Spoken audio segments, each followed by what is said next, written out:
સૌને નમસ્કાર. હું પેશેન્ટર શાળા વગાસ, તાલુકો વીરપુર, જિલ્લો મહીસાગર, ધોરણ 4 અને 5 ના બાળકોને આજે CET એટલે કે કોમન એન્ટ્રન્સ ટેસ્ટ એના વિશે થોડુંક માર્ગદર્શન આપું છું, તો આપ સર્વે શાંતિથી સાંભળજો. CET ની પરીક્ષા આવે છે કોમન એન્ટ્રન્સ ટેસ્ટ. ધોરણ 5માં ભણતો બાળક આ પરીક્ષા આપી શકે છે. ધોરણ 5માં ભણતો બાળક એટલે કે ખાલી સરકારી શાળામાં જ નહીં, પણ જે સરકારી શાળા હોય, ખાનગી શાળા હોય, અનુદાનિત શાળા હોય, કોઈ પણ શાળામાંથી ભણતો બાળક આ પરીક્ષા આપી શકે છે. પરીક્ષા આપ્યા બાદ જ્યારે એનું રિઝલ્ટ આવે ત્યારે કટ ઓફ મેરિટ બહાર પાડવામાં આવે છે અને એમાં જે બાળકો મેરિટમાં આવે તે બાળકોને આપણી સરકારી કેટલીક પરીક્ષાઓ આપ્યા પછી કેટલીક યોજના છે એનો આપણને લાભ મળે છે. સમાન પ્રવેશ પરીક્ષા એટલે કે CET ની એક્ઝામ. તમે બધા આનાથી વાકેફ છો. આપણે બધાએ જોવાનું છે કે CET ની પરીક્ષા આપવાથી આપણને શું શું ફાયદા થાય. તમે 5મા ધોરણમાં ભણો છો, CET ની પરીક્ષા તમે આપી દીધી છે, જ્યારે રિઝલ્ટ આવે છે અને તમારી મેરિટમાં આવો છો ત્યારે તમને આટલી યોજનાઓનો લાભ મળે છે. એટલે કે સૌથી પહેલું છે જ્ઞાન શક્તિ રેસિડેન્સી સ્કૂલ. આ સ્કૂલમાં તમને એડમિશન મળે છે જ્યારે તમે મેરિટમાં આવો છો ત્યારે. પણ કોને કોને એડમિશન મળી શકે? તો જે બાળક સરકારી શાળામાં 1 થી 5 ધોરણ સરકારી શાળામાં ભણ્યો હોય તેવો બાળક, અનુદાનિત શાળામાં ભણ્યો હોય તેવો બાળક, બરાબર, એમને જ્ઞાન શક્તિ રેસિડેન્સી સ્કૂલમાં એડમિશન મળે છે. બીજા પ્રકારની સ્કૂલ છે જ્ઞાન શક્તિ ટ્રાઇબલ રેસિડેન્સી સ્કૂલ. એમાં સરકારી અને અનુદાનિત શાળામાં જે બાળકોએ અભ્યાસ કર્યો હોય તેમને મેરિટમાં આવવાથી આ પ્રકારની સ્કૂલમાં એડમિશન મળે છે. હવે ત્રીજા પ્રકારની સ્કૂલ છે રક્ષા શક્તિ સ્કૂલ. જે બાળકે CET ની પરીક્ષા આપી છે તે ખાનગી શાળામાં ભણે છે, સરકારીમાં ભણે છે કે અનુદાનિત શાળામાં ભણે છે, બધી જ પ્રકારની શાળાઓમાં ભણતો બાળક હોય એને રક્ષા શક્તિ સ્કૂલમાં એડમિશન મળે છે. આ સિવાય મોડલ સ્કૂલ, બરાબર, 4 પ્રકારની જે સ્કૂલો આપણી CET એક્ઝામ અંતર્ગત સિલેક્ટ કરેલી છે, આ 4 પ્રકારની સ્કૂલોમાં તમે CET ની પરીક્ષા આપ્યા બાદ તમે જો મેરિટમાં આવો છો તો તમને એમાં એડમિશન મળી શકે છે. ત્યાર પછી જો તમે આ 4 ઓપ્શન એટલે કે આ 4 સ્કૂલોમાંથી એડમિશન નથી લેતા તો છેલ્લું ઓપ્શન છે મુખ્યમંત્રી જ્ઞાન સેતુ મેરિટ સ્કોલરશિપ. એટલે કે આપણને સ્કોલરશિપ મળે છે વાર્ષિક. કોઈ પણ પ્રકારની 1 થી 5માં ભણતો વિદ્યાર્થી હોય અને 6થા ધોરણમાં આવે, એને 5મા ધોરણમાં CET ની પરીક્ષા આપી હશે, મેરિટમાં આવ્યો હશે તો એને મુખ્યમંત્રી જ્ઞાન સેતુ મેરિટ સ્કોલરશિપમાં એને એડમિશન શિષ્યવૃત્તિ મળવા પાત્ર થાય છે. પણ આ બધી જ યોજનાનો લાભ લેવા માટે સૌથી પહેલા ધોરણ 5માં ભણતો વિદ્યાર્થીએ CET ની પરીક્ષા આપવાની છે અને મેરિટમાં આવવું ફરજિયાત છે. જો તમે પરીક્ષા આપો છો અને મેરિટમાં નથી આવતા તો તમને એનો લાભ મળતો નથી.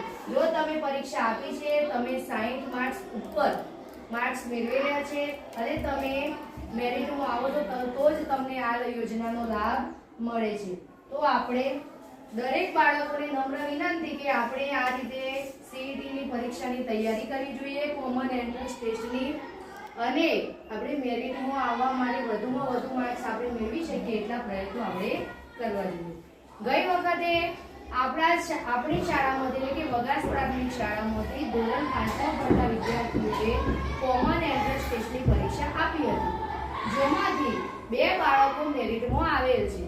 આપણે એમના મોઢે એમનો અનુભવ આપણે સાંભળવાનો છે, બરાબર. તો સૌથી પહેલા આપણે પ્રતિકભાઈનો અનુભવ સાંભળીશું. પ્રતિકભાઈ, તમે CET ની પરીક્ષા આપી હતી ધોરણ 5માં ભણતા હતા ત્યારે, તો એમાં તમને કેવો અનુભવ થયો હતો એ આપણા બાળકોને કહો.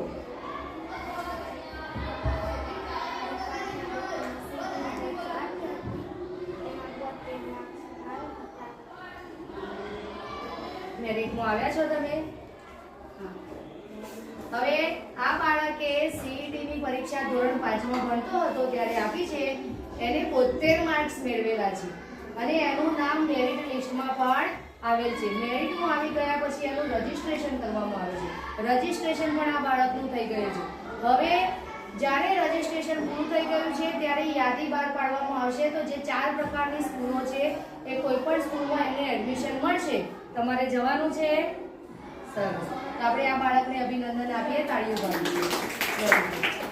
હવે બીજી વિદ્યાર્થીની આપણી શાળાની ઠાકોર પિંકલબેન એ પણ એમનો અનુભવ રજૂ કરશે, જે પણ મેરિટમાં આવેલ છે. હું ધોરણ 5માં સીઈટીની પરીક્ષા આપી હતી. મારા 70 માર્ક્સ આવ્યા હતા. હું રક્ષા શક્તિ સ્કૂલમાં એડમિશન.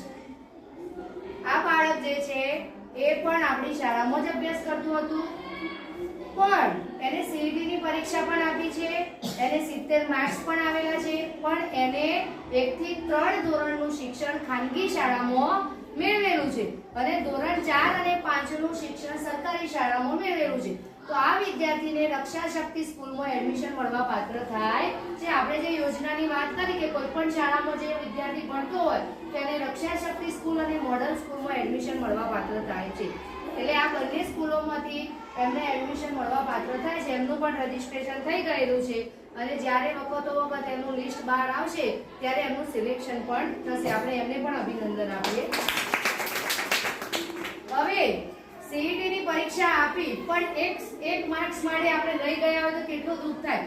એવો અનુભવ પણ આપણે એક વિદ્યાર્થી જોડેથી લઈશું કે આપણી શાળામાં ભણતો એક વિદ્યાર્થી જેને થોડાક માટે મેરિટમાં આવવા માટે રહી ગયા છે. તો એ અનુભવ, પોતાનો અનુભવ એમની જાતે કહે છે. રણવીરભાઈ. હું 5મા ધોરણમાં સીઈટીની પરીક્ષા આપી હતી. તેમાં મારે ધોરણ 5 માર્ક્સ જો તમારે 1 માર્ક્સ વધારે આવ્યો હોત તો આનંદ હોત ને. એમને આજે ઘણું દુઃખ છે કે જો મારે 1 માર્ક્સ વધારે આવ્યો હોત તો મેરિટ લિસ્ટમાં હું આવી જાત અને મને પણ આ જે યોજનાઓ છે યોજનાઓનો લાભ મળી શકત. સરસ. આપણે એમને પણ અભિનંદન આપીશું. એમને પણ ખૂબ મહેનત કરી. તો મિત્રો, આ વાત હતી સીઈટી કોમન એન્ટ્રન્સ ટેસ્ટની. બરાબર. આપણે પણ હવે 5મામાં જે બાળકો ભણે છે એમને આ વર્ષે સીઈટીની પરીક્ષા આપવાની છે. ધોરણ 4ના બાળકો પણ આવતી સાલ પરીક્ષા આપશે. આમાં ધોરણ 1 થી 5 ધોરણ તમે જે ભણો છો એને અનુલક્ષીને અભ્યાસક્રમ આવે છે. આપણે પરીક્ષા આપીએ OMR શીટની માધ્યમથી પરીક્ષા આવે છે. તો આપણે બધાએ પણ એવો પ્રયત્ન કરવાનો કે આપણે સીઈટીની પરીક્ષા આપીએ અને એમાં સારા માર્ક્સ સાથે પાસ થઈએ. આભાર. Thank you.